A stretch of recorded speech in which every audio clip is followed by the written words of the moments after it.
We shall now discuss about the algorithm for the Kruskal. Okay. So the Kruskal's algorithm, the input is the weighted graph G is equal to V comma E. Okay. Right. And what is the output? The set of edges that is ET comprising the minimum spanning tree. All right.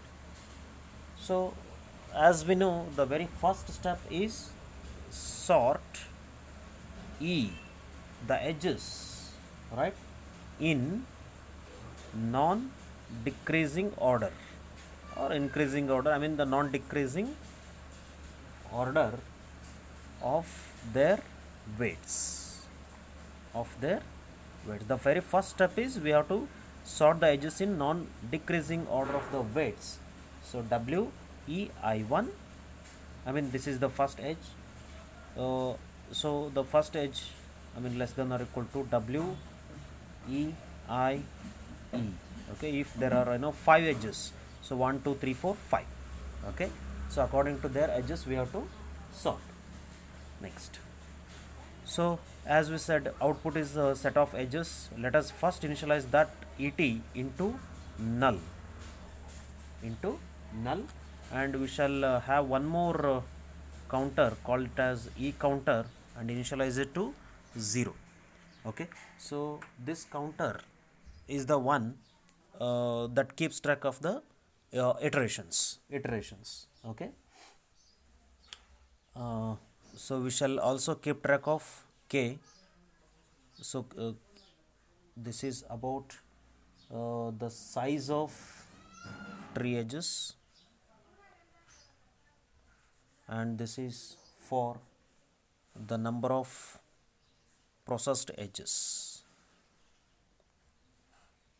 Okay, I mean, so we are sorting the edges, E, I1, I2, I3, I4. So in order to keep track of this 1 2 3 4 5 value, we use the value, use the counter k, EIK in general. Okay, right. So how many iterations does this algorithm go for?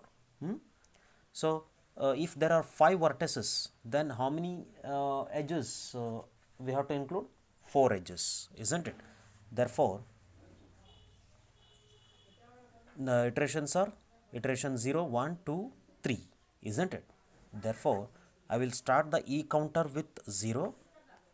E counter with 0. So as we know, if there are 5 vertices, then the spanning tree of that graph consists of 4 edges, right? It is 1 less than the number of vertices.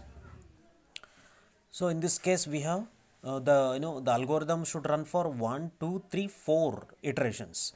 Therefore, what should I include? Yeah, while E counter is less than number of vertices minus 1. So what is the number of vertices? It is 5. What is minus 1? The value is 4. Value is 4. Okay.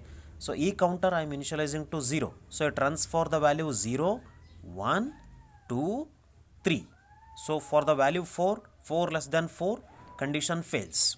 Therefore 0, 1, 2, 3. So 4 iterations. Okay. 4 iterations. All right. Next, so I am initializing k to 0. So our first edge takes the takes the notation I1. So I1, I2, I3, I4, I5. Therefore, I will make k is equal to k plus 1. K is equal to k plus 1, and I will have to check whether ET union EIK. Okay, ET union EIK. I mean EIK. What is the first value of k? It is 1. So inclusion of the first edge does this result into a cycle. So if ET union EIK is acyclic, if it is does not contain cycles, then we have to include. Therefore, if ET union EIK is acyclic, then include et is include eik into et. So et union eik. So I include the first edge. Okay, and I have to increment the counter. E counter is equal to e counter plus 1. Okay, so that is how I will check for each of the edges, right? Done. So you are done with that. So finally return et, return et. Okay, so this eik is the each of the edge, and we first check if and only if inclusion of this edge into the correct existing list of edges is acyclic, then include that, then include. Okay, so finally it is the set of edges in the spanning tree, and this is the algorithm for Kruskal's.